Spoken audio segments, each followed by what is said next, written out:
오늘 은혜 받고자 하는 말씀은 예수님 부활의 목격자들, 이런 말씀이 되겠습니다. 사람이 죽음을 이기고 다시 살아난다는 것은 전혀 불가능한 일입니다. 또 지금까지 인류 역사에서 죽음을 이겨보려고, 오래 살아보려고 많은 사람들이 노력을 했지만은 죽음을 이기고 다시 살아난 사람이 없었고, 또 그에 필요한 어떤 약이나 또 방법도 없었습니다. 그런데 그렇다 할지라도 죽음의 원인이 어디에서 왔는가? 그 죽음의 원인을 알고 또 부활의 원리를 알게 되면은 부활이 그렇게 불가능한 일만도 아닙니다. 먼저 사람에게 죽음이 찾아온 원인을 살펴보면은 불완전하여 하나님의 말씀을 순종치 않음으로 죄를 짓게 됐고, 그 죄 지은 값으로 죽음이 왔습니다. 에덴 동산의 모든 것을 아름답게 창조해 놓으시고 사람으로 하여금 마음대로 즐기고 누리며 하나님을 기뻐하며 살도록 했는데, 안타깝게도 그 선악과를 따먹지 말라는 한 가지 그 말씀도 우리 인생들이 연약해서 지키질 못해가지고 사단 마귀의 유혹을 받아서 선악과를 따먹고 범죄하고 말았습니다. 그래서 죽음이 찾아왔고, 그때부터 우리 인생들에게는 불행과 저주가 찾아온 것입니다. 그래서 이제 죽음이 죄값으로 왔기 때문에 죄를 해결하지 못하면은 누구나 죽음에서 벗어날 수가 없게 되는 것이고, 그 죄를 해결한다는 것이 사람 힘으로는 불가능한 그런 일이었던 것입니다. 그런데 오늘 본문 말씀을 보면은 우리 하나님의 아들 예수님이 이 땅에 오셔서 우리 죄값을 지고 십자가에 죽으셨어요. 3절에 보면은 다 같이요. 내가 받은 것을 먼저 너희에게 전하였노니 이는 성경대로 그리스도께서 우리 죄를 위하여 죽으시고, 창세 이래로 모든 사람들이 자기 죄값을 지고 죽었습니다. 그런데 예수님은 하나님의 아들로서 동정녀 마리아에게 탄생하셔서 원죄도 없고 태어나서 33살 사역을 감당하실 때까지 잘못한 것이 하나도 없기 때문에, 심지어는 그 한쪽에 십자가에 못 박혀온 강도가 증거를 했어요. 이분은 옳지 않은 것이 하나도 없다. 또 빌라도 총독이 헤롯 왕과 대제사장과 또 서기관 장로들의 사주를 받아가지고 예수님의 죄목을 찾으려고 여러 가지로 신문을 해봤지만은 죽일 죄목 또 엮을 죄목이 없어가지고 그대로 풀어주려고 했습니다. 그 죄 없으신 예수님이 누구 죄값을 지고 죽으셨어요? 내 죄값. 마음의 뜻도 자기 죄값 지고 죽고, 석가도 자기 죄값 지고 죽고, 모든 인생들이 다 자기 죄값 짊어지고 죽어서 형벌을 받게 됐는데, 우리 예수님은 죄 없는 예수님으로 이 땅에 오셔가지고 바로 우리 죄값, 내 죄값을 지고 대신 죽어주셨다, 그 말씀이에요. 생각을 해보시라고요. 현존하는 인구만 70억, 창세 이래로 지금까지 수천억의 인생들이 왔다 갔는데, 또 내노라 하는 신들이 있는데, 과연 내 죄값 대신 생명을 바친 신이나 사람이 누가 있냐, 그거예요. 그러잖아요. 목숨까지는 그만두고 내 젖값을 위해서 손가락 하나 희생한 그런 사람이나 신이 누가 있느냐 그 말입니다. 그런데 우리 하나님께서는 독생자 예수 그리스도를 아낌없이 우리 젖값을 위하여 내어주시고 예수님은 이 땅에 오셔서 아낌없이 자기의 목숨을 십자가에 속죄 제물로 드리셨더라 그겁니다. 그리고 4절에 보면은 성경대로 사흘 만에 다시 살아나사 이미 성경에 말씀하셨어요. 예수님께서 우리 값을 지고 죽으셨다가 3일 만에 살아나실 것이다. 근데 그대로 살아나셨습니다. 죽음을 이기고 살아나셨다는 것은 우리의 죄값을 완전히 깨끗하게 해결하셨다는 증표입니다. 자, 어떤 사람이 내 죄값을 짊어지고 지금 감옥에 가서 대신 감옥살이를 합니다. 참 고마운 일이죠. 그런데 지금도 감옥살이를 하고 있으면은 내 죄값을 아직 해결한 것입니까? 못한 것입니까? 못한 것이에요. 그러니까 계속 감옥살이를 하는 거예요. 근데 한 5년 전에 감옥에서 나왔어요. 내 죄값 대신 감옥에 갔는데 5년 전에 나왔어요. 그러면 내 죄값을 해결했다는 겁니까? 못했다는 겁니까? 해결했다는 거예요. 해결했으니까 나온 거예요. 죽음으로 죗값이 왔는데 예수님이 우리 죗값 대신 십자가에서 죽으셨는데 죽음을 이기고 다시 살아나셨다는 것은 우리 죗값을 이미 하나님 앞에 깨끗하고 완전하게 해결하시고 우리의 속죄 사역을 완성시키셨다는 증표예요. 그래서 이제 죽음을 이기고 부활을 하신 겁니다. 그래서 이것을 뭐라고 하는 거니? 1절에 보면은 복음이라 그랬어요. 헬라어로 보면은 유앙겔리온. 그런데 그대로 복된 소식, 복된 말씀. 뭐가요? 예수님이 내 죄값 때문에 죽으셨다가 3일 만에 살아나셔서 부활 생명 주셨다. 이것이 인생에게 최고 최대의 복된 소식이라 그거예요. 우리에게 누가 돈을 10억을 준다, 또 국회의원을 시켜줬다, 뭐 별별 걸 다 해줬어도 우리 죄값을 해결해 주지 못하면은 8, 90년 살다가 죽어가지고 훨훨 타오르는 지옥 불바다 형벌을 받을 거예요. 그런데 예수님께서 내 죄값 대신 십자가에 죽으셔서 우리의 모든 죄를 깨끗하고 완전하게 다 해결해 주시고 또 우리에게 죽어도 다시 사는 부활의 생명을 주셔서 천국 복락을 누리게 하셨으니 이야말로 축복의 축복된 소식이 아니고 무엇이겠습니까? 그래서 이 복음을 믿으면은 구원을 받는다 그랬어요. 2절에 보면은 너희가 만일 나의 전한 그 말씀 복음을 굳게 지키고 헛되이 믿지 아니하였으면 이로 말미암아 뭘 얻으리라? 구원을 얻으리라. 구원이라는 위험하고 죽을 자리에서 건짐을 받는 것인데 성경에서 말씀하신 구원은 그보다 훨씬 위대하고 깊은 뜻이 있습니다. 구원이 뭐냐? 과거, 현재, 미래의 모든 죄. 내가 태어나서 아까 고백드렸죠. 죽을 때까지 지을 모든 죄. 그걸 깨끗이 용서받는 거예요. 앞으로 지을 죄 나도 알지 못한데 어떻게 용서받는가?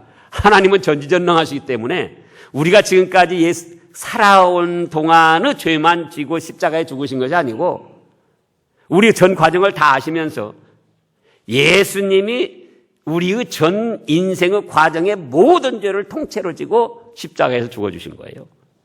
그래서 죄를 다 용서받은 것이고 죄를 용서받으니까 죄값으로 죽었던 영혼이 영적 생명이 다시 살아난 겁니다. 거듭난 겁니다. 중생이라고 그러죠. 그리고 이제는 하나님을 아버지라 부르는 하나님의 자녀가 되고 그러므로 죽는다 할지라도 지옥 형벌 받지 아니하고 천국 복락을 누리는 천국의 백성이 된 겁니다. 이거를 한마디로 구원이라 그럽니다. 이 구원은 10년 동안 20년 동안 잘 믿는 거 봐가지고 얻어지는 게 아니고 오늘 본문에서도 그렇고 헌금을 뭐 몇 억씩 몇십억씩 해야 구원을 얻는 게 아니고 또 성경을 200독 300독 어떤 뭐 책들을 많이 읽어야 되는 게 아니고 바로 복음을 믿으면 되는 거예요. 예수님은 누구 죄값 때문에 죽으셨다? 내 죄값 때문에 죽으셨습니다. 예수님은 부활하셨는데 이제 누구에게 부활의 생명을 주셨다? 나에게도 죽어도 다시 살아난 부활의 생명을 주셨습니다. 이것을 받아들이면 하나님은 전지전능하셔서 다 아시고 계시면서 그래, 너는 특별 사면이다. 너는 이제 천국 백성이다. 너는 이제 어떤 죽음을 당한다 할지라도 천국 복락을 누린다. 이렇게 확정을 하여 놓으셨습니다. 자, 그러면 이제 오늘 말씀이 부활의 목격자들이라 그랬습니다. 예수님께서 죽음을 이기고 부활하셔가지고 뭐 비밀스럽게 어디 숨어 있다가 그냥 승천하신 것이 아니에요. 40일 동안 이 땅에 계시면서 수많은 사람들에게 보여줬습니다. 첫째로 그렇다고 해서 다 그동안 그 부활의 목격자들을 기록한 것이 아니고 오늘 말씀을 보면은 누가 부활의 목격자입니까? 베드로, 시몬이라고 하는데 시몬이라고도 하고 게바라고도 하고 베드로라고 하는데 베드로가 목격했습니다. 베드로가 예수님이 십자가에 고난 당하시기 전에는 뭐라고 했습니까? 고난 당하신다고 죽으신다고 하니까 아니 결코 그런 일이 일어나서는 안 됩니다. 죽을지언정 주를 버리지 않고 죽을지언정 주를 따르겠습니다. 아주 호언장담을 했습니다. 그런데 막상 군병들이 와서 예수님을 잡아가니까 다른 제자들 다 도망가고 베드로도 도망가다가 그래도 조금 생각이 나가지고 예수님 잡아가는데 거기 슬슬 따라가다가 제사장 집안에서 다른 사람들이 보고 야 너도 예수쟁이지? 아니요. 또 다른 사람이 보고 너도 그때 보니까 예수 따라다니고 예수 제자더만. 아니라니까요. 또 다른 사람이 보고 너 예수 제자야. 만약에 내가 예수 제자라면 저주를 받을 것입니다. 그러면서 부인을 했어요. 그리고는 도망가 버렸어요. 그런데 하루 이틀 지나고 3일째 곧 일요일 오늘 새벽 부활하신 예수님이 무덤에서 베드로를 만났고 또 제자들에게 찾아왔습니다. 그래가지고는 40일 동안 이 땅에 계시면서 고기도 같이 잡고 갈릴리 바다에서 떡도 구워 먹고 고기도 구워 먹고 40일 동안 같이 생활하면서 이분은 유령도 아니고 어떤 환상을 보는 것도 아니고 지어낸 이야기도 아니고 십자가에 못 박혀 죽으신 예수님 그분이 실체로 살아서 나와 함께 생활하는구나. 확신을 가지고 이제는 죽음을 무서워하지 않고 담대하게 복음을 전하는 사도가 되었던 겁니다. 그때 당시 어디까지 가서 복음을 전했는 거니? 로마까지 가서 복음을 전했습니다. 베드로가. 지금도 그렇지만 이스라엘에서 로마는 먼 거리입니다. 그런데 그때 당시에 로마 네로 황제가 미치광이었지 않습니까? 역사적으로 볼 때도.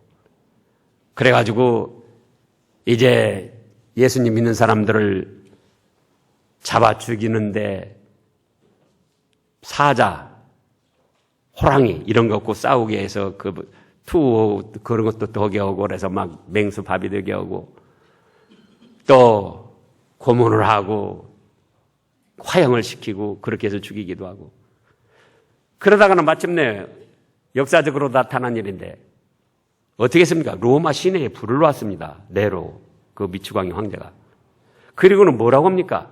예수쟁이들이 이렇게 불을 놨다. 그래가지고 예수님 믿는 사람들을 다 잡아 죽이려고 하는데 베드로는 그 자리에 있으려고 했지만은 다른 제자들이 여기서 피해갔다가 복음을 끝까지 전하셔야지 여기서 잡혀 죽으면 어떻게 됩니까? 그래가지고는 베드로가 별 수 없이 이제 로마를 뒤에 두고 나오는 거예요. 근데 그 길목에 예수님이 나타나셨습니다. 또 거꾸로 져가지고 쿼 바디스 주여 어디로 가시나이까? 예수님이 뭐라고 하십니까? 네가 버리고 로마를 향해 간다. 아이쿠 예수님, 제가 가겠습니다. 그래가지고 다시 로마로 가가지고는 복음을 전하다가 네로 황제에게 잡혀가지고 십자가 처형을 받는데, 아닙니다. 우리 예수님이 처형받으신 그런 모습으로 제가 어떻게 처형을 받을 수 있습니까? 저는 거꾸로 십자가에 못 박아주세요. 그래가지고 거꾸로 매달려서 순교를 당했어요. 이러한 사명을 감당하고 순교까지 한 그 원인이 뭐냐? 죽음을 이기고 부활하신 예수님을 목격하고 40일 동안 그와 함께 생활했고, 또 로마를 등지고 갈 때에 부활하신 예수님이 나타나셔서 함께 하셨기 때문에 죽음을 두려워하지 않고 사명을 감당했던 겁니다. 그 다음에 또 누가 부활의 목격자입니까? 12제자. 가룟 유다가 죽었지만 마띠아가 12제자 속에 끼었는데, 그 마띠아가 사도로서 늦게 부름을 받았지만은 예수님 처음에 그리스도로서 사역을 시작할 때부터 함께 하던 사람이었어요. 그래서 예수님이 부활하셨을 때 같이 목격한 그런 제자였습니다. 그래서 12제자가 보고, 그 12제자 다 도망갔었잖아요. 근데 부활하신 예수님을 목격하고 자기들의 믿음 없는 것을 회개하고 돌이켜서 사명을 받아서 전부 다 순교를 당했습니다. 의심 많던 그 도마 제자, 그도 예수님 못자국에 손가락을 넣어보고 옆구리 창자국에 손가락을 넣어보고, 아, 나의 하나님, 나의 주님이십니다 하고, 그 도마도 이제 목숨을 아끼지 않으려고 사명을 감당하다가 인도까지 와서 복음을 전했다는 고증들, 역사적 사실들이 있습니다. 그리고 또 인도에서 도마의 복음을 받아가지고 신라와 교역하면서 신라에까지 그 복음이 전해져가지고, 아마 TV 그 역사 같은 데서 보셨을 거예요. 신라 사람들의 그 무덤을 보면은 십자가 장식품 그런 것이 있다는 거예요. 도마가 인도에서 복음을 전해가지고 이제 인도하고 교역하면서 그렇게까지 된 겁니다. 그 다음에 또 누가 부활의 목격자입니까? 500여 형제에게 일시에 보이셨습니다. 40일 동안 이 땅에 계실 때 지금도 마찬가지잖아요. 누가 죽었다 살아났다 그러면 뭐 그냥 신문 방송 할 것 없이 또 호기심을 가진 사람들 뭐 얼마나 많이 와서 그걸 확인해 보려고 했겠어요. 그래서 500여 명이 모였는데 그때 또 예수님이 나타나셨어요. 예수님이 십자가 죽음을 이기시고 부활하신 때는 33년, 예수님이 태어나신 해부터 1년, 2년에서 33년. 근데 이 고린도전서를 기록할 때에는 55, 6년경에 기록을 했습니다. 그러니까 예수님 부활 승천하시고 이 고린도전서 기록할 때는 23년이 지난 때였어요.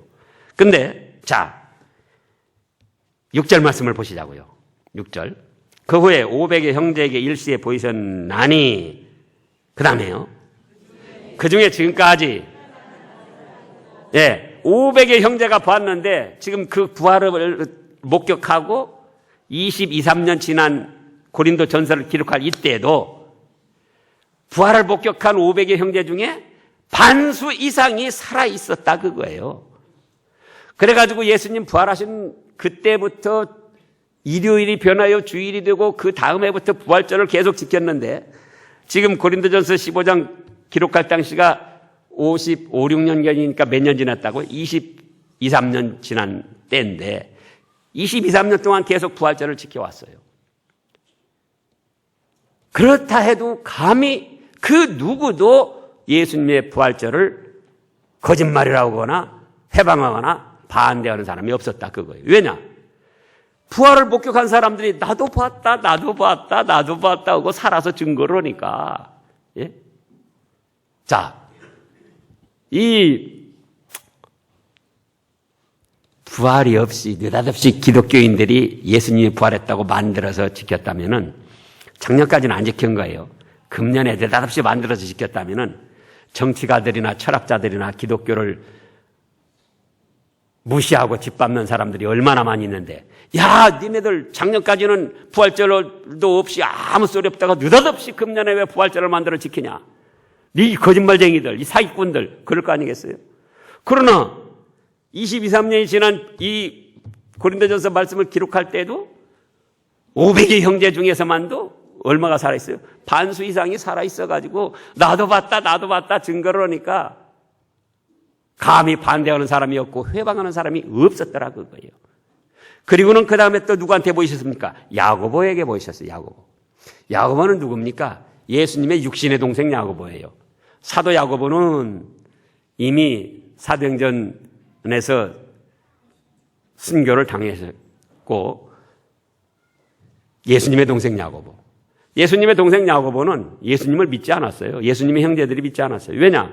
30여 년 동안 자기와 형, 오빠, 동생하고는 같이 살았는데, 보통 사람으로 살았는데, 30살 되면서 느닷없이 요한에게 세례를 받고 오더니 하늘문이 열리고 하나님의 아들이라고 그러면서 내가 너희들 죄를 위하여 죽을 것이다 이렇게 말씀을 하니까 저 이상하네. 그리고 믿지를 않았어요. 요한복음 7장을 보겠습니다. 요한복음 7장.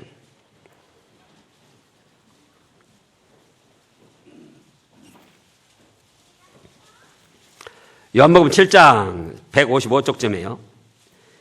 2절부터 보면은 유대인의 명절이 초막절이 가까운지라 그 형제들이 예수께 이르되, 그 형제들이 누구한테 이르요? 예수께 이르되 당신의 행하는 이 일을 제자들도 보게 여기를 떠나 유대로 가소서. 스스로 나타나기를 구하면서 묻혀서 일하는 사람이 없나이다. 이 일을 행하려 하거든 자신을 세상에 나타내소서 하니 5절입니다. 5절 다 같이요. 이는 그 형제들이라도 예수를 믿지 아니하리라. 여기서 지금 형제들이 비웃는 거예요. 30살 될 때까지 가만히 있다가 하나님의 아들이라고 그러니까는 저 웃기네, 이상하네. 뭔가 특별한 일을 하긴 하지만 그래도 자기 육신의 형으로 알고 있었는데 하나님의 아들이라고 하니까는 비웃는 거예요. 그러지 말고, 그러면 정말 하나님의 아들이라면 여기 있지 말고 유대로 가서 좀 활동을 해보세요. 근데 그게 비웃는 소리였다. 그거 믿지 않기 때문에. 그러던 야고보, 육신의 형제들이 예수님이 죽음을 이기고 부활하신 것을 목격하고는, 예수님은 우리 육신의 형 예수가 아니고 살아계신 하나님의 아들 예수님이구나. 그래서 믿고 사도가 되어서 야고보서를 기록한 거예요. 뭘 기록해요? 야고보서. 그 다음에 또 사도 바울에게 보이셨습니다. 사도 바울은 누굽니까? 바울이라는 사람이었어요. 예수님을 사기꾼으로 알고 예수님 믿는 사람들을 잡아 죽이고 감옥에 가두는 권세를 가지고 다메섹 도상으로 가는데, 다메섹 도상에서 환한 빛이 비쳐가지고 거꾸러졌습니다. 자기가 느낄 때 이거는 무슨 자연현상이 아니고 신적 현상인 것을 알고, 주여 누구십니까? 그러니까 뭐라고 합니까? 나는 내가 핍박하는 예수다. 그리고 부활하신 예수님이 나타나셔서 사도 바울에게, 그때는 사울이 하는 잘못을 깨닫게 하시고 회개케 하시고, 이제는 너는 이방인에게 복음을 전하는 사도가 되어라. 그래가지고 이렇게 만삭되지 못하여 난자 같은 자기에게도 다 나타나셔가지고 사도로서 사역을 훌륭하게 감당하게 된 것입니다. 그래서 이 예수님의 부활은 역사적 사실 가운데 수많은 목격자들이 목격한 가운데 이루어진 일이지 신화나 또는 전설이나 누가 만들어낸 이야기가 아니다 그거예요. 그러면서 예수님께서 또 평소에 하신 말씀이 있습니다. 뭐라고요? 나는 부활이요 생명이니 나를 믿는 자는 죽어도 살겠고 무릇 살아서 나를 믿는 자는 영원히 죽지 아니하리라. 그래서 예수님을 믿는 사람은 예수님처럼 함께 부활해서 천국의 영원한 생명을 누릴 것을 약속을 하셨어요. 또 사도 바울도 오늘 본문에서 그렇게 말씀하셨습니다. 12절에서 그리스도께서 죽은 자 가운데서 다시 살아나셨다 전파되었거늘 너희 중에 어떤 이들은 어찌하여 죽은 자 가운데 부활이 없다 하느냐. 죽은 자 가운데 부활이 없다. 왜 우리의 부활이 없다고 하느냐 그거예요. 예수님이 그 증표로 죄를 다 해결하시고 죽은 지 3일 만에 살아나셨지 않느냐. 그러면서 또 예수님이 말씀하시기를 예수님을 믿는 자는 죽어도 다시 살겠다고 말씀하셨지 않느냐. 13절에는요. 만일 죽은 자의 부활이 없으면 그리스도도 다시 사시지 못하셨으리라. 그래서 예수님의 부활은 곧 누구의 부활이다? 나의 부활이다. 그게 나의 부활. 이 세상 험악한 세상 내일 일을 알 수 없고 앞으로 말세가 될수록 예기치 않은 불행한 사건 사고가 일어납니다. 천재지변을 비롯해서 예기치 않은 불행한 사건 사고가 일어나는 거예요. 그렇다 할지라도 예수님을 구주로 믿은 사람은 그 불행한 사건 사고에서 보호도 받을 수 있을 뿐만 아니라 휩싸여서 죽음을 당한다 할지라도 어떻게 됩니까? 천사들에게 받들려 천국으로 올라가게 된다 그 말씀이에요. 세월호도 안타까운 일이죠. 그러나 설사 우리가 그런 일을 당했다 할지라도 우리는 슬퍼하거나 괴로워할 것이 없어요. 왜냐? 예수님이 죽음을 이기고 부활하신 것처럼 우리에게 부활의 생명을 주셔가지고 그렇게 해서 죽는다 할지라도 그때 천사들이 와서 우리 영을 받들어서 천국 복락을 누리게 해 주신다 그 말씀이에요. 이제 이 믿음을 가지고 현실에 당한 모든 일들을 기쁘고 즐거움으로 감당하며 승리의 삶을 사시기를 축원합니다. 기도하겠습니다.